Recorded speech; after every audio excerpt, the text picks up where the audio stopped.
December 30వ తారీఖు ఏకాదశి మంగళవారము వైకుంఠ ఏకాదశి, దీన్నే ముక్కోటి ఏకాదశి అంటారండి. ఈ ఒక్క ఏకాదశి నియమం పాటిస్తూ స్వామిని అర్చించడం వల్ల, పూజించడం వల్ల, కొన్ని పనులు చేయడం వల్ల 3 కోట్ల ఏకాదశి చేసినంత ఫలితం మీకు దక్కుతుందండి. ఆ రోజున సూర్యోదయం కంటే ముందే నిద్ర లేవండి. ఏదైనా దగ్గరలో ఉండేటువంటి వెంకటేశ్వర స్వామి ఆలయం కానీ, విష్ణు ఆలయానికి కానీ వెళ్ళి ఉత్తర ద్వార దర్శనము అనేటువంటిది చేసుకోండి. దీనివల్ల మీ జన్మ రాహిత్యము అనేటువంటిది అవుతుంది. పాపము ప్రాయశ్చిత్తం అయ్యేటువంటి అవకాశాలు కూడా దీనివల్లే మీకు ఉంటాయి.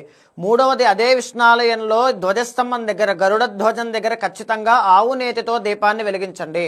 అదే రోజు స్వామిని మీ ఇంట్లో కానీ ఆలయంలో కానీ తులసి పత్రితో పూజించండి. ఎవరైనా దగ్గరలో ఉండేటువంటి విష్ణాలయంలో ఎవరికైనా నవనీతము అంటే వెన్న దానంగా ఇవ్వండి. ఇంకొకటి ఏంటి అంటే విష్ణు సహస్రనామ పారాయణ ఉదయం ఒకసారి, సాయంత్రం ఒకసారి చదవండి. శని బాధలతో ఇబ్బంది పడుతూ ఉన్నా, గ్రహదోషాలతో ఇబ్బంది పడుతూ ఉన్నా, ప్రాబ్లం సాల్వ్ అవ్వట్లేదని బాధపడుతూ ఉన్నా, ఇహపర సాధన కావాలి అనుకుంటున్నా, విష్ణుమూర్తి యొక్క అనుగ్రహం కావాలనుకుంటున్నా అద్భుతమైన శుభ ఫలితాలు అనేటువంటివి చూస్తారు. ఇదే కాకుండా నేను ఒక పైన మంత్రాన్ని పెడుతున్నానండి. ఆ మంత్రాన్ని 108 సార్లు సాయంత్రం వేళ జపం చేయండి. ఎక్స్ట్రాడినరీ